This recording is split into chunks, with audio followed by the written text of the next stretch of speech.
I the a-hole for telling my surrogate to stop acting like she was my husband's wife? My husband and I have been together for 5 years. We wanted kids, but because of my health problems, this wasn't possible. So we decided to go with surrogacy, and my friend nominated her sister, Brittany, 29. I agreed right away because I know Brittany and the family. We've set everything up, discussed payment, short and long-term plans, counseling, and doctor appointments. Then we explored IVF and chose a private clinic to get it done. It started after Brittany took a pregnancy test. She only told my husband, though she had both error numbers. She only sent my husband a picture of the test while he was at work and sent me nothing when I gave her my personal contact information, but it was okay. Things got complicated when Brittany started having access to our credit cards for her own wants and claimed they were the baby's needs. She excluded me from doctor visits and scans and had only my husband go with her. Her excuse was that my husband drives and has time, since I work and unavailable most of the time. I felt isolated from this experience, but said nothing knowing she's bearing a lot of burden, so I had patience. My husband had no idea what was going on and if this was normal, as this was new to us, so we didn't know. She's 7 months in, and last week she had us visit to discuss things that I thought we'd previously agreed on, but she said she changed her mind about. And her mom was there too. I heard Brittany out and was shocked when she gave a list of how things should be from now on, since she said there was a lot of confusion in the past because of me stressing her out by complaining.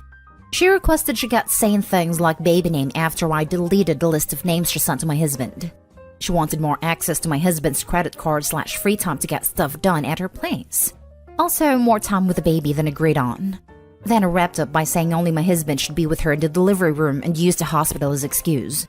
I got up and firmly stated I don't agree on her new terms, and that she had to stop acting like she was my husband's wife and this was their baby. My husband didn't speak till she started crying. He asked me to sit down, but I said I had boundaries, reminded her what her role was and how she overstepped. Her mom went off and said her daughter was being mistreated when she put herself mentally and physically through the most selfless act for us, to make us a family. She gave up a part of her life in those months to give us what we want, and I was acting selfish and ungrateful. She had us leave, then told my friend, and it got more complicated. I was told to apologize for what I said. Am I the a-hole? Edit. Yes, we agreed on paying for the surrogacy like I stated above. So no favors or anything. No, we did not have a legal contract because my friend said there was no need for us to do that, and basically talked us out since we are considered family, but we had an agreement including paying her. Question about whether Brittany had kids of her own. She was a single mom of a 4-year-old who passed away from an accident. She had him at a young age, but she always seemed in good mental and physical health. Now for the top comments. This may be above Reddit's pay grade. Okay, so there's no legal contract. Is there at least a written contract? A voice recording of the agreement? Text? Emails? Anything at all? Lawyer up immediately, Opie. I feel for you. Edit. A lot of people have said, and I agree that something really fishy is going on here. Has Opie answered whose egg this is? How the insemination was done? Why her husband is so okay with Opie being cut out? This could be anything from Brittany seeing an opportunity for a free baby and child support, to Opie's husband and Brittany being on some kind of gross, twisted scheme. There is so little information here that I have just so many questions. I can only sum up this post with oof. I would like to add another oof. Let's add a third oof.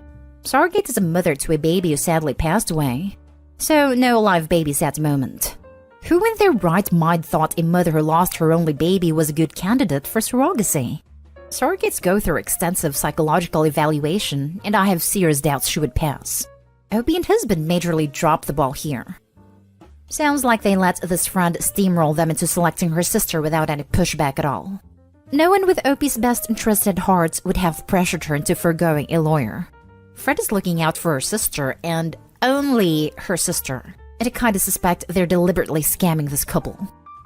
Oh, absolutely. It looks to me that this friend saw how her sister was depressed after losing her baby, and there was probably no father in the picture to try again, or money to go through IVF on her own, so they saw this as their chance to have a baby. This is why surrogacy is so heavily regulated. Was there a contract? If not, yikes. Get a lawyer ASAP. Surrogates have no business being involved in naming the baby or dictating time spent with the child. Red flags abound. You're not an a-hole, but you may have put yourself in a situation where an unstable person could now have leverage to essentially be a third parent to your child. Or a single parent. She doesn't want you at the delivery, so she can just claim the baby for herself. Edited to add, after seeing your edit about the surrogate having lost a 4-year-old, she is 100% planning to keep the baby. Whether she also tries to take your husband and just claim child support is up in the air. Next story. Am I the a-hole for telling my daughter to leave my husband alone? I have 3 children, 10 female, 22 male, and 24 female. The older 2 are from my first marriage. Their father died when they were 5 and 7, and I married their stepfather 4 years later. From the very beginning, my daughter had a difficult time adjusting. She never saw my husband as a father figure. Unlike my son, it took to him very quickly. We tried everything, including therapy, but it didn't do much. She was rude with him all the way through her teenage years, refused to be parented by him, cussed him out, told him he wasn't her father and that she wanted nothing to do with him, etc. My husband, if I might say so, was incredibly patient. He never pushed too hard, respected her boundaries, and always listened to me when I told him to back off. But he did catch a lot of verbal mistreatment, and I sometimes feel guilty not being stricter with her. She moved out at 18 for college, and we paid for her education. Things have become civil since then, but still cold. Now recently, my daughter has been trying to fix things with her stepfather.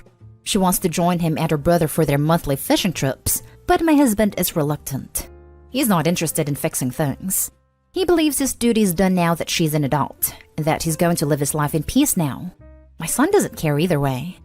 This breaks my heart as I want us to be a proper family. My daughter has been repeatedly asking me to intercede on her behalf, and I have, but it seems like it's only making things more tense. So I told her that maybe it is best to leave him alone. Maybe time will make things better. Or maybe it won't, and that she will have to accept that possibility as well. She says I'm a major a-hole for being so fatalistic. Am I the a-hole? No a-holes here. Sometimes timing sucks and just can't be helped. You are ready to move on with a new husband. That's okay. Your daughter wasn't ready for a new father or a stepfather. That's okay. Your husband did his best. That's good. Your daughter is grown up and is ready to be more mature about things. That's good. Your husband has been hurt in the past and is reluctant to take more emotional risks. That's okay. While time doesn't heal all wounds, time may help here. One can't see the future, but one can have hope. I completely agree. My only suggestion to OP would be rather than her daughter interjecting on an already established bonding activity between son and stepfather, that they try something independent from these trips. Start small, like a movie or craft beer/wine, or museums. Anything that they can both discuss and bond over. A fishing trip is too long, and too much after so little involvement. Any relationship that they develop will need to be on their own terms, and centered on things they have in common. Short activities with lots of neutral things to discuss, example, a museum where you can talk about what you are seeing, are probably the easiest first steps, but not right away. He didn't force her to accept him back then. She can't force him now. This will take time and effort. It's not as easy or simple as her suddenly joining the fishing trips and pretending everything's cool. Not a hall for supporting your husband's boundaries and emotional health. Sure, except one was a child, processing serious grief. That's true. Still doesn't mean they can flip a switch and suddenly have a great relationship now. Now for the next story. Am I the a-hole for wanting to kick my son out? My husband and I have 6 kids. Elizabeth 20, Thomas 18, Addie 10, Olivia 8, Michael 7, and Grayson 3. My husband and I made a rule for our kids that once they turn 18/graduate high school, they have 3 options. 1. Go to college and live rent-free. 2. Get a job and pay rent. 3. Move out. With either option, if you live at home, you'll be expected to do chores, which does occasionally include babysitting or driving the younger kids somewhere. But give them until the start of the next school year to figure it out. Elizabeth has never had a problem with this. She's about to start her 4th year of college, and when she's not in school, she babysits twice a week to help us out.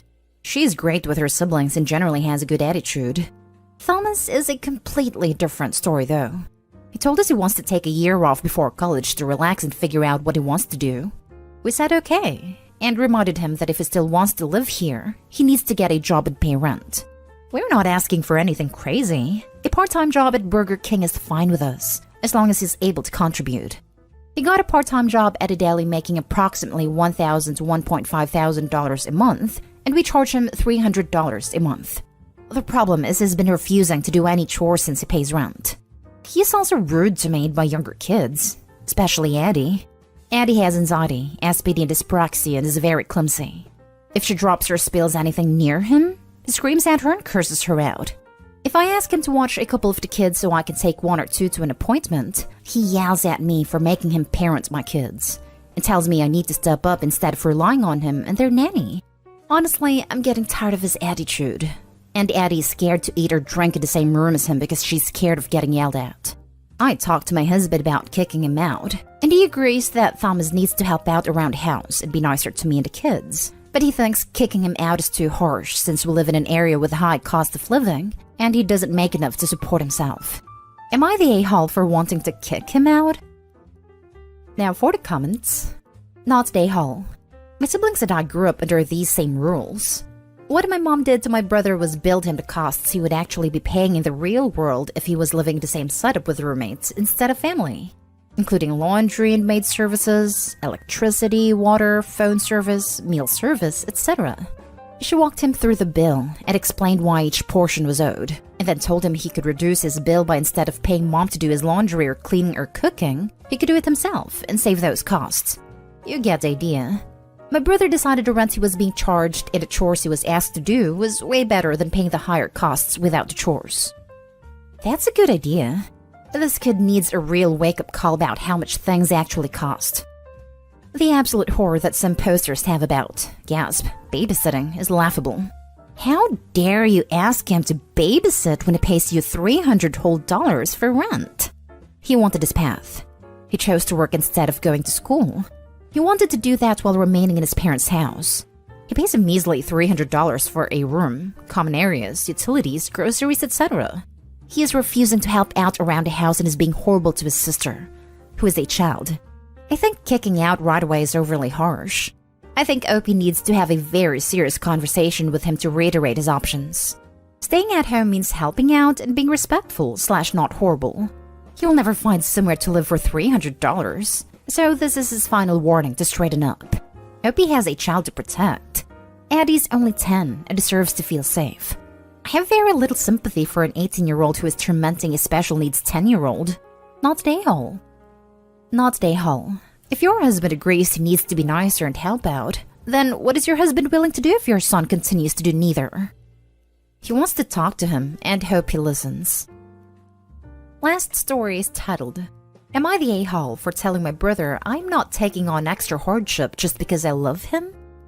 My brother and I are only 11 months apart in age. He's older, so we grew up incredibly close. And when he and his late wife had kids together and I was already home with mine, he offered to help by taking them Thursdays and Fridays so they could save some money on childcare. This continued for years, and their kids are now 10, 8, and 7. My late sister-in-law died 2 years ago, and it was very rough on the kids. They were very close to their mom, and she adored them. My brother adored her too. They went to therapy for 6 months, and then 9 months after the death of his late wife, he met his current wife. It seems he felt ready to date again, and from there they moved fast. They were married October last year, and they moved in together. It was him and the 3 kids plus her and her 2 kids. I think he thought the kids would appreciate having a mom figure again, and having 2 more siblings. And he thought her kids would like having a bigger family because it was just them and their mom. But her kids have issues with each other, and they don't like my brother's kids, while my brother's kids are hurt and feel like their dad betrayed their mom, and like my brother's wife is trying to replace her. The household descended into chaos and the kids fight. It was so bad, the family therapist they started to see refused to see them all together, and 2 further ones said they would not be able to do therapy as a group for a while if they switched to them. The fighting has made it hard to keep a babysitter and made childcare much more difficult for them. The stepkids don't want to be alone with him, and his kids don't want to be alone with their stepmom. So he asked me to go back to the old arrangement of having the kids after school. I told him I didn't feel like it would work for me, that I love him and will try to help him find someone, but I can't. He told me the 3 kids miss me and their cousins. I said I hadn't made the decision lightly, but after my parents' experiences with taking care of all 5 kids together and seeing how they are with each other, I feel like I wouldn't be capable of coping. He tried to use our bond to get through to me and I told him no. Then he got mad and accused me of not loving him. I told him I was not taking on the extra hardship because I love him, that he knows that's what he's asking, and that I will be here for him in ways I can be, but I cannot take on more than I can realistically handle. He said calling the kids a hardship made me an a-hole, and so did rejecting the chance to spend time with all my nieces and nephews. Am I the a-hole? NTA, NTA, NTA. Your beloved brother has a self-created mess on his hands, and he's looking to you to restore some semblance of normalcy. Except that it isn't your job. Info. Did he ask the kids what they thought about him getting married again, or what they felt about her kids? He did, but he said he didn't want them to make the rules, and he told them if they had any actual issues with any of them to let him know, but otherwise he was doing what he felt was right. And they had no specific issues, so that was it. A professional therapist can't handle all of them together, and you're supposed to be willing to take them all? Not at a-hole. If you feel so inclined, you could offer to take his 3 kids. But if you don't want to do that, you are still not at a-hole. That is not something I will offer because he already rejected it when my parents made a suggestion. Not at a-hole. 5 well-behaved kids would be a hardship. 5 kids fighting a blended family dynamic is beyond what should be asked of you. Why can't the kids go to an after-school program where they will have some distance from each other? I don't know why. The parents are probably hoping that if they force them together enough they will become friends. It won't work, and will cause more resentment and anger.